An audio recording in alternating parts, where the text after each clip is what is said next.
भजन सुमिरन का रोजाना अभ्यास आत्मिक जीवन की वह नींव है जिस पर पूरा आध्यात्मिक भवन खड़ा होता है। परमात्मा के लिए भजन सुमिरन को रोज 2.5 घंटे का समय देना केवल एक नियम नहीं, बल्कि एक जीवन दृष्टि है। यह चौथी शर्त तभी पूरी हो सकती है जब पहली 3 शर्तें जीवन में गहराई से उतर चुकी हों, क्योंकि वे ही इस अभ्यास की जड़ हैं।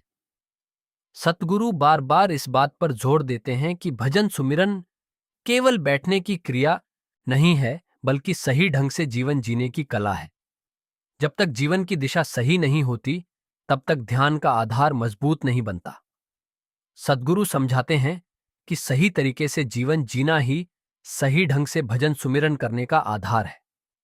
नामदान के समय भजन सुमिरन की विधि स्पष्ट रूप से बताई जाती है और इसके लिए आवश्यक दिशा निर्देश भी दिए जाते हैं। इसलिए नामदान से पहले अपने स्तर पर किसी प्रकार का भजन सुमिरन आरंभ नहीं करना चाहिए। नामदान कोई औपचारिकता नहीं है, बल्कि जीवन भर की जिम्मेदारी है। नामदान के लिए आवेदन करने से पहले यह बात अच्छी तरह समझ लेनी चाहिए कि नामदान के बाद हर रोज कितना समय भजन सुमिरन को देना होगा, ताकि यह न लगे कि कोई बोझ सिर पर आ गया है। यह एक स्वेच्छा से लिया गया वचन है जिसे पूरी निष्ठा से निभाना होता है। भजन सुमिरन के लिए पूरा समय देना आवश्यक है, चाहे मन लगे या न लगे। मन का लगना या न लगना साधक के हाथ में नहीं होता, लेकिन बैठना और प्रयास करना साधक का कर्तव्य है। अभ्यास से ही पूर्णता आती है। जब कोई व्यक्ति नियमित रूप से और तय समय पर भजन सुमिरन करता है, तो धीरे धीरे लेकिन निश्चित रूप से भटकता हुआ मन एकाग्र होने लगता है। जैसे लगातार बहने वाली पानी की धारा कठोर से कठोर पत्थर को भी घिस देती है, वैसे ही निरंतर सुमिरन मन की चंचलता को कम करने लगता है। यह परिवर्तन अचानक नहीं होता, लेकिन यह अवश्य होता है। इंद्रियां हर क्षण मन को बाहरी विषयों की ओर खींचती रहती हैं। वे मन को धोखा देती हैं और उसे सुख का भ्रम दिखाती हैं। लेकिन जब कोई व्यक्ति ईमानदारी से एक सच्चे सत्संगी का जीवन जीने का प्रयास करता है, तो धीरे धीरे वह इन इंद्रियों के जाल से निकलने लगता है।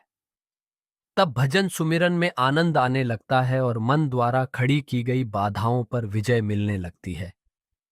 वास्तव में मन ही सारी परेशानियों की जड़ है। यही मन भेद पैदा करता है, तुलना सिखाता है और जड़ पदार्थों को पाने की लालसा को बढ़ाता है। सद्गुरु चाहते हैं कि साधक प्रतिदिन भजन सुमिरन के लिए कम से कम 2.5 घंटे अवश्य दें। यह अपेक्षा किसी दबाव के रूप में नहीं, बल्कि साधक के हित के लिए है। शुरू शुरू में यह संभव न भी हो, लेकिन इसका यह अर्थ नहीं कि प्रयास ही न किया जाए। कभी भी जानबूझकर अभ्यास में विराम नहीं आना चाहिए। समय को धीरे धीरे बढ़ाते हुए उस स्थिति तक पहुंचना चाहिए जहां प्रतिदिन 2.5 घंटे का अभ्यास सहज रूप से होने लगे। जब तक हम संयम का सही ढंग से पालन करने की कोशिश नहीं करते और अपने कर्तव्यों को ईमानदारी व श्रद्धा से नहीं निभाते, तब तक इस मार्ग से अधिक लाभ नहीं मिल सकता। सुमिरन केवल बैठने के समय तक सीमित नहीं होना चाहिए, यह पूरे दिन हमारे साथ रहना चाहिए। नियमित अभ्यास की बैठक में कभी भी टाल मटोल नहीं होनी चाहिए। हर व्यक्ति को अपने लिए भजन सुमिरन का वातावरण स्वयं बनाना होता है। घर में, कार्यस्थल पर और अपने दैनिक जीवन की परिस्थितियों में ऐसा वातावरण बनाना पड़ता है जो अभ्यास के अनुकूल हो। इसके लिए जीवन में कुछ बातें छोड़नी पड़ती हैं, कुछ नई आदतें अपनानी पड़ती हैं और कुछ गुण अपने भीतर विकसित करने पड़ते हैं। संतमत के साहित्य का अध्ययन और भजन सुमिरन दोनों साथ साथ चलते हैं। भजन सुमिरन का अर्थ यह नहीं कि आंखें बंद करके कुछ समय के लिए एक कमरे में बैठ जाएं और फिर पूरे दिन उसे भूल जाएं। जीवन को ही अभ्यास का विस्तार बनाना होता है। जब जीवन संतमत के अनुरूप ढलने लगता है, तब भजन सुमिरन की स्मृति बनी रहती है। ऐसा व्यक्ति अभ्यास को केवल बैठने तक सीमित नहीं रखता, बल्कि उसके विचार, व्यवहार और दृष्टि में भी उसका प्रभाव दिखाई देने लगता है। जब कोई साधक नियमित रूप से भजन सुमिरन करता है, तो वह अपने चारों ओर एक ऐसा वातावरण बना लेता है जिसमें भीतर शांति और आनंद का अनुभव होने लगता है। दैनिक जीवन, व्यापार और लोगों से व्यवहार करते समय भी वही शांति बनी रहती है। यही भजन सुमिरन का वास्तविक प्रभाव है। यह अभ्यास व्यक्ति को संसार से भागने नहीं सिखाता, बल्कि संसार में रहते हुए संतुलन सिखाता है। ये संसार और इसके संबंध अस्थायी हैं। यहाँ के मित्र और रिश्तेदार प्रायः स्वार्थ से जुड़े होते हैं। वे जीवन में कभी भी साथ छोड़ सकते हैं, लेकिन नाम ऐसा साथी है जो मृत्यु के बाद भी साथ नहीं छोड़ता। यही सच्चा सहारा है, यही मार्गदर्शक है और यही एकमात्र ओट है। इसलिए इसे पूरी लगन से अपनाना आवश्यक है। संतमत केवल कुछ नियमों का पालन करने का नाम नहीं है। यह मन की अवस्था को बदलने और जीवन जीने के ढंग को सुधारने की प्रक्रिया है। केवल 4 शर्तों का यांत्रिक पालन पर्याप्त नहीं है। सत्संगी को सतगुरु के उपदेश को जीवन के हर क्षेत्र में उतारना होता है, ताकि उसके आचरण में नैतिकता, संतुलन और करुणा दिखाई दे। सतगुरु इस बात पर विशेष बल देते हैं कि साधकों के लिए सत्संग सुनना और साहित्य का अध्ययन अत्यंत आवश्यक है। सत्संग भजन सुमिरन की फसल की रक्षा करने वाली बाड़ के समान है। सत्संग में जाने से साधक को अभ्यास में गहरी सहायता मिलती है। जब कोई नियमित रूप से सत्संग में जाता है और साहित्य पढ़ता है, तो उसकी शंकाएं धीरे धीरे दूर होने लगती हैं और परमात्मा को पाने की तड़प बढ़ती जाती है। इस मार्ग पर चलने से परिवार, मित्रों या सहकर्मियों के साथ संबंध बिगड़ने नहीं चाहिए। संसार में रहते हुए कैसे संतुलन बनाए रखना है, इस पर सतगुरु बहुत स्पष्ट मार्गदर्शन देते हैं। अच्छा नागरिक बनना आवश्यक है, लेकिन इतना उलझ जाना भी ठीक नहीं कि व्यक्ति अपने उद्देश्य को ही भूल जाए। भीतर की शांति सबसे महत्वपूर्ण है। मनुष्य इस संसार रूपी रंगमंच पर अलग अलग भूमिकाएं निभाता है। पति, पत्नी, माता पिता, संतान, कर्मचारी या मालिक, ये सब भूमिकाएं अस्थायी हैं। जब भूमिका समाप्त होती है तो पात्र मंच छोड़ देता है। इस सत्य को समझना आवश्यक है। संत यह नहीं कहते कि घर परिवार छोड़ दिया जाए या जिम्मेदारियों से भागा जाए।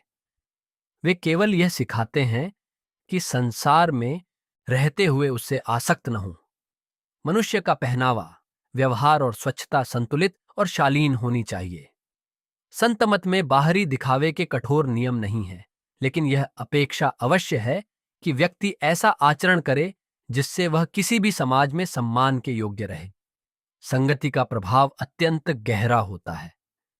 जिन लोगों के साथ उठना बैठना होता है, उनका असर मन पर पड़ता है। इसीलिए ऐसी संगति से दूर रहना चाहिए जो विचारों को नीचे खींचे, भजन सुमिरन में बाधा डाले और मन को असंतुलित करे।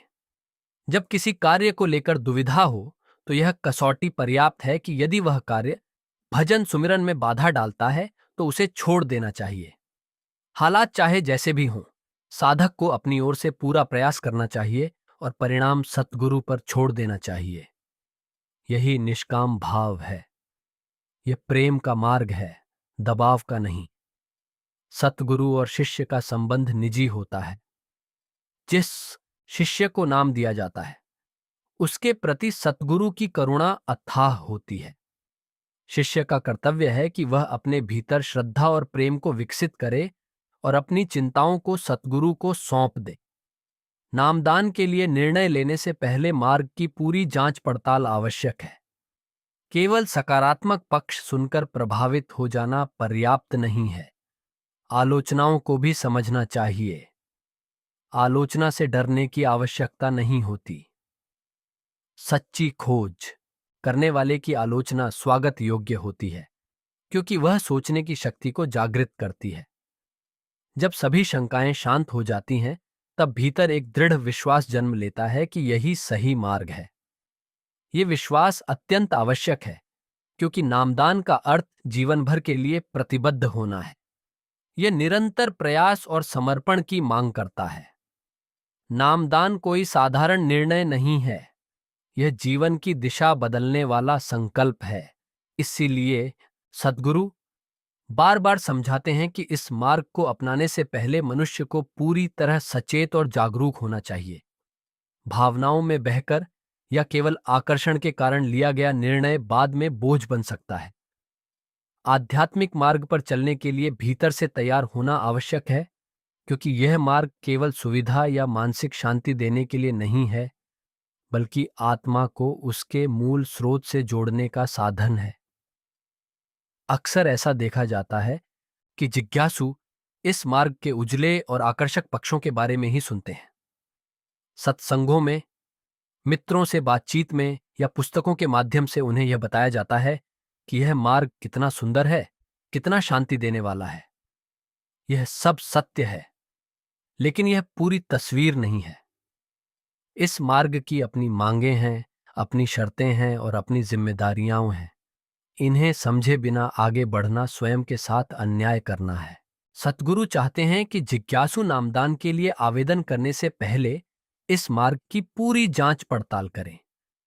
केवल श्रद्धा ही पर्याप्त नहीं है, विवेक भी उतना ही आवश्यक है। विवेक से परखा हुआ विश्वास ही स्थायी होता है।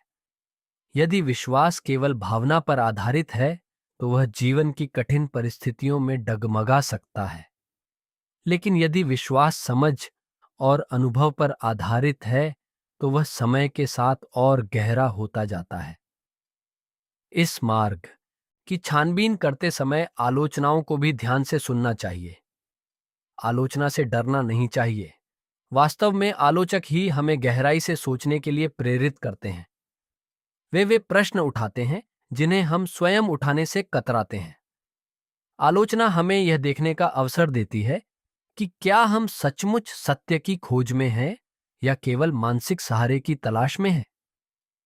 सतगुरु यह स्पष्ट करते हैं कि कोरा अंधविश्वास कभी भी सच्चे आध्यात्मिक मार्ग की नींव नहीं हो सकता।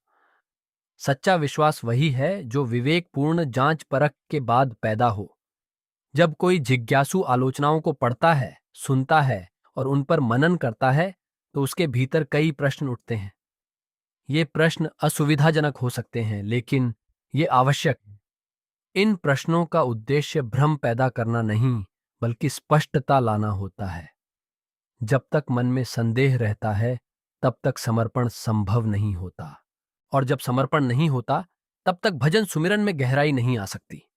इसलिए यह आवश्यक है कि नामदान से पहले मन पूरी तरह संतुष्ट हो। यदि आलोचनाओं को पढ़ने और सुनने के बाद मन में ऐसी शंकाएं उत्पन्न होती हैं जिनका समाधान नहीं मिलता, तो यह भी एक संकेत है। इसका अर्थ यह हो सकता है कि यह मार्ग उस व्यक्ति के लिए अब भी उपयुक्त नहीं है। इसमें कोई हानि नहीं है। आध्यात्मिकता कोई दौड़ नहीं है।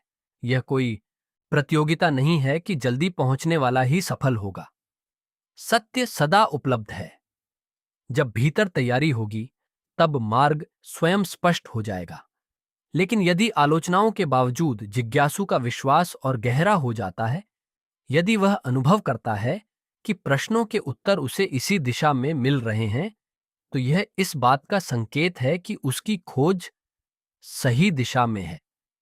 तब यह मार्ग बोझ नहीं लगता, बल्कि जीवन का स्वाभाविक हिस्सा बन जाता है। नामदान का अर्थ केवल एक विधि सीख लेना नहीं है। इसका अर्थ है जीवन भर के लिए एक अनुशासन स्वीकार करना। यह अनुशासन बाहर से थोपा हुआ नहीं होता, बल्कि भीतर से स्वीकार किया हुआ होता है। इसमें नियमित भजन सुमिरन, संयमित जीवन और नैतिक आचरण शामिल है। यह सब तभी संभव है जब मन भीतर से तैयार हो। सद्गुरु यह भी स्पष्ट करते हैं कि नामदान लेने से पहले यह देखना आवश्यक है कि उपदेश मन को तर्क संगत और सत्य प्रतीत होता है या नहीं। यदि उपदेश भीतर से स्वीकार नहीं होता, तो केवल परंपरा या दबाव के कारण लिया गया निर्णय आगे चलकर कठिनाई पैदा कर सकता है। आध्यात्मिक मार्ग पर ईमानदारी सबसे बड़ी आवश्यकता है। ईमानदारी स्वयं के साथ। यह मार्ग किसी को भी मजबूर नहीं करता। यहाँ कोई दबाव नहीं है, कोई भय नहीं है। यहाँ केवल निमंत्रण है।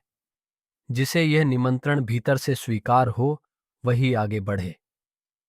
सतगुरु कभी नहीं चाहते कि कोई व्यक्ति किसी के कहने पर या किसी के प्रभाव में आकर नामदान ले। ऐसा किया गया निर्णय टिकाऊ नहीं होता। नामदान से पहले जिज्ञासु को अपने आप से यह पूछना चाहिए कि क्या वह सचमुच जीवन में परिवर्तन के लिए तैयार है? क्या वह अपनी आदतों पर काम करने के लिए तैयार है? क्या वह अपने समय का एक बड़ा हिस्सा भजन सुमिरन को देने के लिए तैयार है? क्या वह यह समझता है कि यह मार्ग केवल सुख नहीं देता, बल्कि धैर्य, त्याग और निरंतर प्रयास की मांग करता है? जब कोई व्यक्ति इन प्रश्नों से ईमानदारी से जूझता है, तो धीरे धीरे भीतर स्पष्टता आने लगती है। यह स्पष्टता ही सही निर्णय का आधार बनती है। तब नामदान किसी आकर्षण का परिणाम नहीं होता, बल्कि गहरी समझ का फल होता है। इस मार्ग को अपनाने के बाद भी जीवन की सामान्य समस्याएं समाप्त नहीं हो जाती। दुख सुख, लाभ हानि, प्रशंसा आलोचना, ये सब चलते रहते हैं। अंतर केवल इतना होता है कि दृष्टि बदल जाती है। साधक इन परिस्थितियों को भिन्न दृष्टिकोण से देखने लगता है। वह समझने लगता है कि जीवन का उद्देश्य केवल परिस्थितियों को बदलना नहीं, बल्कि स्वयं को बदलना है। सतगुरु बार बार यह स्मरण कराते हैं कि यह संसार एक रंगमंच की तरह है। यहां हर व्यक्ति अपनी भूमिका निभा रहा है। जब भूमिका समाप्त होती है, तो पात्र मंच छोड़ देता है। इस सत्य को समझने से जीवन में हल्कापन आता है। व्यक्ति अपने कर्तव्यों को निभाता है, लेकिन उनसे बंधता नहीं। नामदान के बाद साधक संसार में रहता है, लेकिन संसार उसके भीतर नहीं रहता। यही संतुलन है। यही इस मार्ग की सुंदरता है। यह मार्ग न तो संसार से भागना सिखाता है और न ही संसार में डूब जाना। यह बीच का रास्ता सिखाता है, जागरूकता का रास्ता। नामदान लेने से पहले यह समझ लेना आवश्यक है कि यह मार्ग किसी चमत्कार का वादा नहीं करता। यह धैर्य का मार्ग है। यहां परिणाम धीरे धीरे प्रकट होते हैं। यहां कोई तात्कालिक अनुभव की गारंटी नहीं है, लेकिन यहां जो मिलता है वह स्थायी होता है। इसलिए सद्गुरु कहते हैं कि नामदान का निर्णय जल्दबाजी में नहीं लेना चाहिए। प्रश्न पूछना, पढ़ना, सुनना और मनन करना, यह सब इस प्रक्रिया का हिस्सा है। जब निर्णय पूरी समझ के साथ लिया जाता है, तो साधक भीतर से मजबूत होता है। तब कठिन समय में भी उसका विश्वास डगमगाता नहीं। जब अंततः निर्णय हो जाता है और भीतर यह स्पष्टता आ जाती है कि यही वह मार्ग है जिसकी तलाश थी, तब साधक स्वयं को सौभाग्यशाली अनुभव करता है।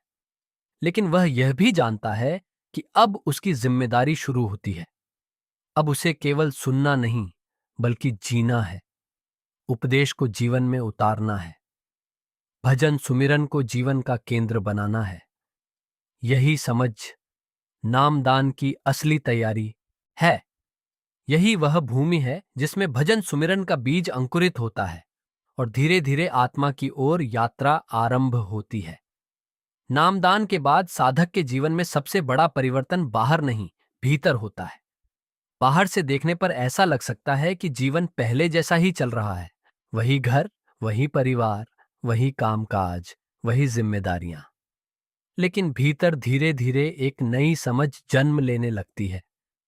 ये समझ व्यक्ति को संसार से अलग नहीं करती, बल्कि संसार में रहते हुए उसे सही दृष्टि देती है। सतगुरु बार बार इस बात पर जोर देते हैं कि इस मार्ग का उद्देश्य जीवन से भागना नहीं, बल्कि जीवन को सही ढंग से जीना सिखाना है। साधक को इस संसार में रहना ही है। उसे परिवार की जिम्मेदारियां निभानी है, समाज में अपना स्थान निभाना है और अपने कर्मों को ईमानदारी से पूरा करना है। लेकिन अंतर यह है कि अब वह यह सब करते हुए भीतर से बंधा हुआ नहीं रहता। वह समझने लगता है कि ये सब भूमिकाएं अस्थायी हैं। जैसे नाटक में अभिनेता अपनी भूमिका पूरी ईमानदारी से निभाता है, लेकिन यह नहीं भूलता कि वह केवल एक भूमिका है। वैसे ही साधक भी जीवन की हर भूमिका निभाता है, पर भीतर से जागरूक रहता है। इस जागरूकता के बिना भजन सुमिरन में स्थिरता नहीं आ सकती।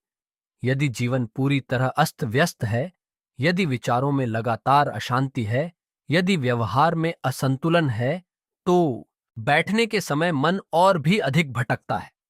इसलिए सद्गुरु समझाते हैं कि भजन सुमिरन केवल बैठने का अभ्यास नहीं है, यह पूरे जीवन की दिशा को व्यवस्थित करने की प्रक्रिया है। इस मार्ग पर चलते हुए संगति का प्रभाव बहुत महत्वपूर्ण हो जाता है। जिन लोगों के साथ हमारा उठना बैठना होता है, जिनके विचार हम सुनते हैं, जिनकी बातें हमारे मन में बार बार गूंजती हैं, उनका असर धीरे धीरे हमारे सोचने के ढंग पर पड़ता है। मन बहुत सूक्ष्म है, वह बिना बताए ही प्रभाव ग्रहण कर लेता है। इसलिए सद्गुरु सावधान करते हैं कि ऐसी संगति से बचना चाहिए जो मन को नीचे की ओर खींचे। बुरी संगति का अर्थ यह नहीं कि किसी व्यक्ति को बुरा कह दिया जाए। इसका अर्थ केवल इतना है कि ऐसी संगति जिससे मन अशांत हो, विचार दूषित हों, इंद्रियां उकसाई जाए और भजन सुमिरन से दूरी बढ़े। जब कोई संगति हमें भीतर से बेचैन करती है, हमारे अभ्यास में बाधा डालती है और मन को संसार की ओर अधिक खींचती है, तो उससे दूरी बनाना ही समझदारी है। सही संगति कोई बाहरी पहचान नहीं मांगती। इसके लिए कोई कठोर नियम नहीं बनाए जा सकते। यहां सबसे बड़ा मार्गदर्शक स्वयं का हृदय है। जब भी किसी कार्य या किसी संगति को लेकर दुविधा हो, तो भीतर से यह पूछना पर्याप्त है कि क्या यह मेरे भजन सुमिरन में सहायक है या बाधक। यदि बाधक है तो उसे छोड़ देना ही उचित है, चाहे वह कितना ही आकर्षक क्यों न लगे। इस मार्ग पर चलने से यह अपेक्षा नहीं की जाती कि साधक समाज से कट जाए, बल्कि यह अपेक्षा की जाती है कि वह और अधिक संतुलित नागरिक बने। वह अपने कर्तव्यों को निभाए, लेकिन इतना न उलझ जाए कि अपने जीवन के असली उद्देश्य को ही भूल जाए। संसार में रहना आवश्यक है, लेकिन संसार में खो जाना आवश्यक नहीं है। सतगुरु यह भी स्पष्ट करते हैं कि जीवन की परिस्थितियां हर व्यक्ति के लिए अलग अलग होती हैं। किसी के लिए कुछ सीमाएं आवश्यक हो सकती हैं, तो किसी के लिए कुछ लचीलापन। इसीलिए यहां कोई एक सा नियम सब पर लागू नहीं किया जा सकता। हर व्यक्ति को अपने हालात, अपनी जिम्मेदारियों और अपनी मानसिक स्थिति को समझते हुए संतुलन बनाना होता है। नामदान के बाद साधक यह भी सीखता है कि परिणामों को अपने हाथ में लेने की कोशिश छोड़ दे। प्रयास करना उसका कर्तव्य है, लेकिन फल को लेकर चिंता करना नहीं। जब मन बार बार परिणाम की चिंता करता है, तो वह बेचैन हो जाता है। यह बेचैनी भजन सुमिरन में भी प्रवेश कर जाती है। इसलिए सद्गुरु समझाते हैं कि पूरा प्रयास करो, लेकिन परिणाम को अपने ऊपर हावी मत होने दो। ये दृष्टि धीरे धीरे अभ्यास से आती है। एक दिन में मन शांत नहीं हो जाता। कई बार ऐसा लगता है कि जितना अभ्यास किया जा रहा है, उतना ही मन और अधिक उग्र हो रहा है। लेकिन यह भी प्रक्रिया का ही हिस्सा है। जब मन को पहली बार बांधने की कोशिश की जाती है, तो वह विरोध करता है। वह पहले से अधिक उछलता कूदता है। लेकिन यदि साधक धैर्य रखता है और अभ्यास जारी रखता है, तो यही मन धीरे धीरे थकने लगता है और शांत होने लगता है। सतगुरु बार बार याद दिलाते हैं कि यह प्रेम का मार्ग है, डर का नहीं। यहां किसी को धमकाया नहीं जाता, न ही किसी पर दबाव डाला जाता है। साधक जितना आगे बढ़ता है, उतना ही उसकी जिम्मेदारी भी बढ़ती है। यह जिम्मेदारी बाहर से नहीं आती, भीतर से आती है। भीतर यह भावना जन्म लेती है कि अब समय व्यर्थ नहीं करना है, अब जीवन को उद्देश्य के साथ जीना है। इस मार्ग पर चलते हुए साधक को आलोचनाओं का भी सामना करना पड़ता है, कभी बाहर से, कभी भीतर से। बाहर की आलोचना उतनी कठिन नहीं होती जितनी भीतर की। मन स्वयं सवाल उठाता है, संदेह पैदा करता है और कभी कभी निराशा भी लाता है। यह सब भी यात्रा का ही हिस्सा है। इन अवस्थाओं से घबराने की आवश्यकता नहीं है। इन्हें समझदारी से देखना और अभ्यास जारी रखना ही समाधान है। साधक को यह भी समझना होता है कि यह मार्ग किसी विशेष अनुभव की गारंटी नहीं देता। अनुभव अपने समय पर आते हैं। यदि मन केवल अनुभवों के पीछे भागता रहेगा, तो वह कभी संतुष्ट नहीं होगा। इसलिए सतगुरु अनुभवों पर नहीं, अभ्यास पर जोर देते हैं। अभ्यास ही वह भूमि है जिस पर अनुभव स्वयं प्रकट होते हैं। जीवन में कई बार ऐसे क्षण आते हैं जब साधक को लगता है कि सब कुछ व्यर्थ है। अभ्यास सूखा लगने लगता है, मन भारी हो जाता है और भीतर उत्साह कम होने लगता है। ऐसे समय में सत्संग और साहित्य का सहारा बहुत महत्वपूर्ण हो जाता है। ये साधक को याद दिलाते हैं कि वह अकेला नहीं है, कि यह मार्ग केवल उसी के लिए कठिन नहीं है, बल्कि हर साधक इस दौर से गुजरता है। सत्संग केवल सुनने का माध्यम नहीं है, बल्कि प्रेरणा का स्रोत है। वहां साधक को यह अनुभव होता है कि जो संघर्ष वह भीतर कर रहा है, वही संघर्ष औरों के जीवन में भी है। यह समझ उसे साहस देती है और अभ्यास में बने रहने की शक्ति देती है। धीरे धीरे साधक यह अनुभव करने लगता है कि भजन सुमिरन केवल बैठने के समय का विषय नहीं रहा। वह उसके सोचने के ढंग, बोलने के ढंग और प्रतिक्रिया देने के ढंग में भी उतरने लगा है। वह पहले की तरह हर बात पर उत्तेजित नहीं होता। परिस्थितियां वही होती हैं, लेकिन उनका असर कम हो जाता है। यही भीतर के परिवर्तन का पहला संकेत है। इस परिवर्तन को जल्दी पहचानने या दिखाने की आवश्यकता नहीं है। यह परिवर्तन बहुत सूक्ष्म होता है।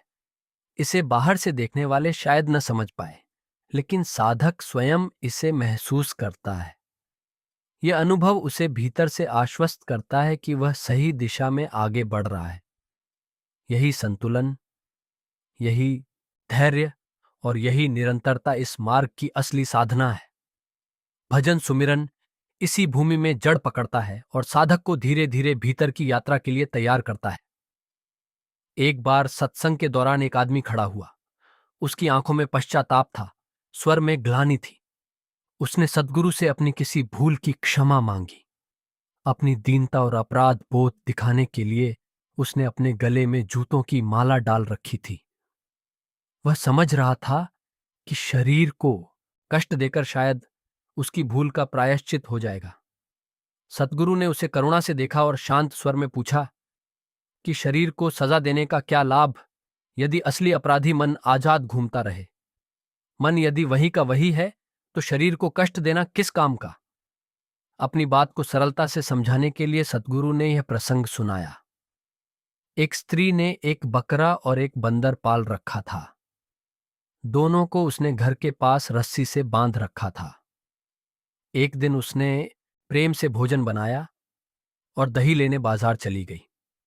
उसके जाने के बाद बंदर ने अपनी चालाकी से पहले अपनी रस्सी खोली, पेट भरकर रोटियां खाईं, फिर बकरे की रस्सी खोल दी और अपनी रस्सी बकरे के गले में डालकर चुपचाप बैठ गया। जब स्त्री वापस आई तो देखा कि खाना समाप्त है और बकरा खुला घूम रहा है। वह समझी कि सारा दोष बकरे का है और उसे मारने लगी। पास खड़े एक सज्जन यह सब देख रहे थे। उन्होंने स्त्री को रोका और कहा कि यह बकरा निर्दोष है। असली दोषी तो वह बंदर है जिसने सारा काम किया और चालाकी से स्वयं को बचा लिया। सद्गुरु ने समझाया कि यही स्थिति हमारे भीतर भी है। अपनी इच्छाएं पूरी करने के लिए यह मन रूपी बंदर हर तरह की चाल चलता है, भोग करता है, भटकता है, नियम तोड़ता है और अंत में सारा दोष शरीर पर डाल देता है। शरीर को कष्ट मिलता है, बदनामी शरीर की होती है, पर मन बच निकलता है। असल सुधार तब होता है जब मन को पकड़ा जाए, उसे सुमिरन में बांधा जाए। केवल बाहरी दिखावे, दंड या पश्चाताप से कुछ नहीं बदलता। जब तक मन नहीं बदलेगा, तब तक जीवन नहीं बदलेगा। इसलिए सद्गुरु बार बार कहते हैं कि मन को पकड़ो, मन को नाम से जोड़ो। यही सच्ची क्षमा है, यही सच्चा प्रायश्चित है। भजन सुमिरन का उद्देश्य शरीर को थकाना नहीं, मन को मोड़ना है। जब मन भीतर झुक जाता है, तब जीवन अपने आप सरल हो जाता है। यही सतगुरु की करुणा है, यही नाम की शक्ति है और यही आत्मा की सच्ची यात्रा है।